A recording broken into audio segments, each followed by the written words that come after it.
Kepulan asap hitam masih keluar dari gedung yang terbakar dari salah satu ruko yang ada di kompleks pertokoan Palembang Square, PS Mall Palembang.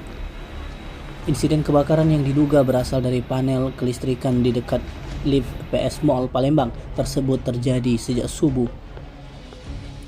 Meski kobaran api berhasil dipadamkan, asap tebal hingga kini masih keluar, membuat petugas pemadam kebakaran masih kesulitan melakukan proses pemadaman.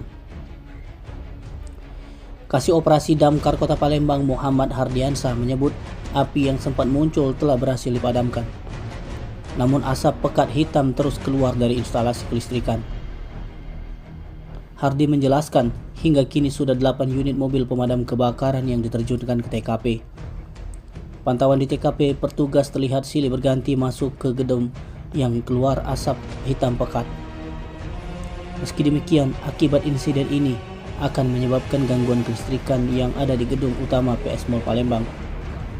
Sebelumnya, salah satu ruko yang berada di PS Mall Palembang yang berada di Jalan Angkatan 45 Kelurahan Lorok Pakjo, Kecamatan Ilir Barat 1 Palembang dilaporkan terbakar. Ini kebakaran ini asal mula apinya dari mana?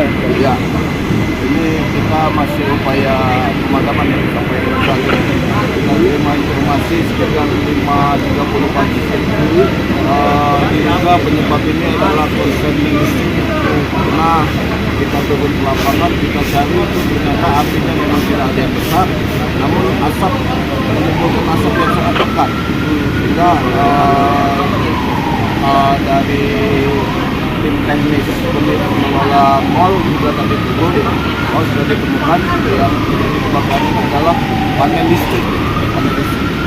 Ada berapa ruangan yang terbakar tadi di dalam? Tadi di lantai 1, ya, 4 lantai 3 ya, lantai 1, 2, 3, 4. Dan 1, 2, 3, 4 itu seluruh panelnya terbakar. Jadi kesimpulan kita saat ini diduga kebakaran ini akibat korsleting listrik.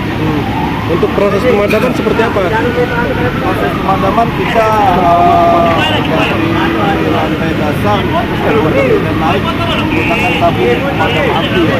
Tabung pemadam api yang dimiliki mall kita gunakan itu sehingga mengantisipasi api listrik ini supaya tidak membesar.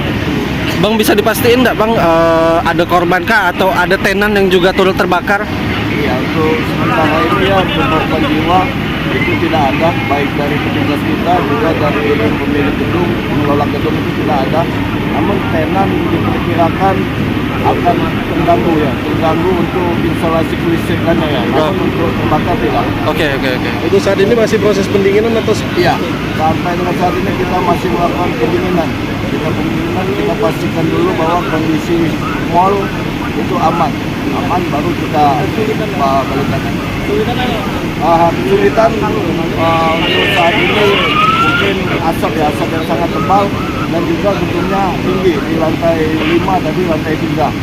Kesulitan itu, nah kalau di jalan itu tidak ada kesulitan. Tim Liputan Sumsel TV melaporkan.